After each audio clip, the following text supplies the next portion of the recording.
Ladies and gentlemen, thank you for joining us for a City of Delray Beach update. I'm your host, Josh Paget, and today we're talking turtles. That's right, our friendly neighborhood sea turtles. And with me today is biologist from the Ecological Associates, Lauren Moline, and Director of Education at the Sandoway Discovery Center, Evan Oriana. Thank you so much, guys, for joining us today. Yeah, thanks for having us. Thank you for coming. Yeah, thank you, Lauren. Yeah. So, Evan, I want to start with you. Right now we're in the middle of sea turtle nesting season. When does that occur normally, and what happens on our beaches during that time? So, in the state of Florida, because it does vary throughout region, but in our state, sea turtle season is from March 1st to October 31st.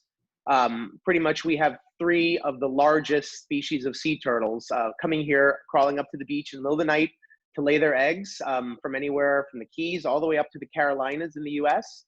They nest at different times. The first one to show up is the giant leatherback, usually around March, April.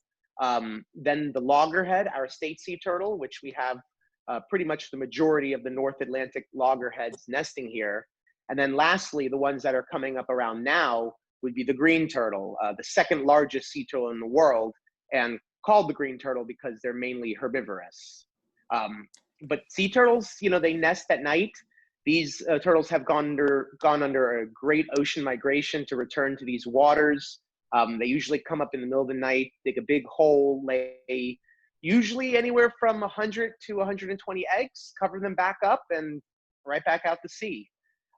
They will wait about 2 weeks or so before coming back in, and generally they'll lay anywhere from 4 to 5 nest clutches a year. So it's just an amazing time, especially for Florida and for our beaches here. Okay. Now, Lauren, I want to switch over to you because we were able to come along with you and watch you conduct a nest survey. Can you give us a rundown of what these nest surveys are and why they're so important? Yeah, so my company, Ecological Associates, we are contracted to do these nest monitoring surveys. And as Evan mentioned, during turtle season, from between March and October, we monitor beaches in Palm Beach, Indian River counties, as well as Martin and St. Lucie. So we will be on our ATVs driving up and down the beach, and we're looking for exactly what Evan was talking about. We're looking for the turtles crawling up the beach at night and laying their eggs. So based on our experiences and training, we're able to tell exactly what species laid the clutch of eggs. So we look at the track to determine which type of turtle it was. So it's easy to tell if it was a loggerhead, a leatherback, or a green sea turtle based on the crawl pattern and the nest structure of that turtle. So we will drive up and down the beach monitoring each crawl. We record nesting and non-nesting emergencies. So we may have something that we call a false crawl, where the turtle came out of the water but did not actually lay her eggs and went back into the ocean. Some reasons that false crawls can be caused: it can be natural, and the turtle may just decide that that wasn't the location she wanted to lay her eggs. But she may hit things like beach furniture, chairs, or umbrellas left out on the beach at night. She could come up and run into what we call a scarp, which is areas where the beach is eroding, and it causes sort of like a cliff at the high water line where the turtles are unable to climb up those scarps. Other issues can be beachfront lighting. So something that can be very detrimental to sea turtles is what we call sea turtle disorientations. And this can be a problem for adult nesting sea turtles as well as hatchling sea turtles. And we have instances where an adult turtle comes up and she wants to lay her nest in a certain area, but she sees lights from exterior condos or street lights, different things like that, and she turns and goes back to the water because she gets scared off. May even be something like a flashlight as well. The hatchlings, they go away from dark silhouettes and they follow the brightest light on the horizon. So ideally, these hatchlings are going towards the moon, but it may be the case that if there are brighter lights behind them, then they're actually going the wrong way and going in the wrong direction, not towards the ocean. And so that's why beachfront lighting is so important here in Delray Beach. What are the basic guidelines that you would recommend or that are put in place for residents who live on the beach?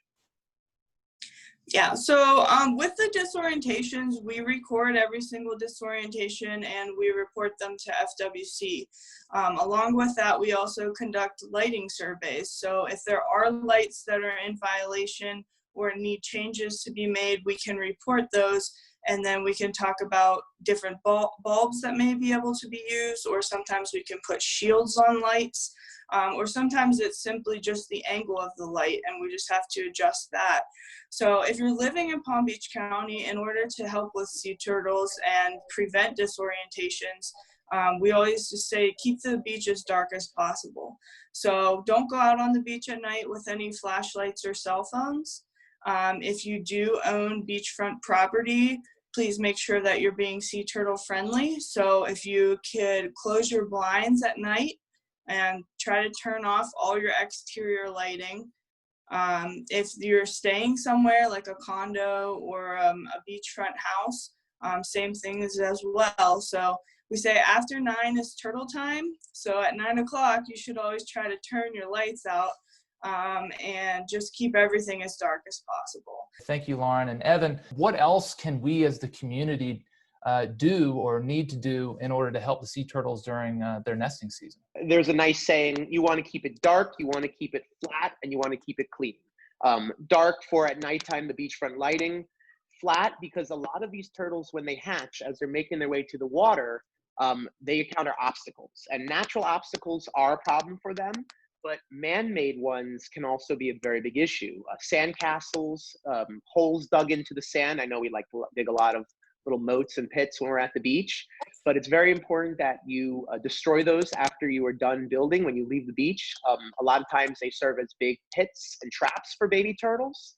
If you are going to build sand castles or beach structures, try to do it between the high and the low tide so that the water does wash it flat. Otherwise, keep the beach clean. If you brought it to the beach, you should leave with it. Leave only footprints, not trash on the beach. Try to be mindful of who you share it with and what other animals need it for their survival. Evan, Lauren, thank you so much, guys, for educating us today. You guys take care. Thank you for all that you guys do. And thank you, Delray, for watching. We'll see you guys next time.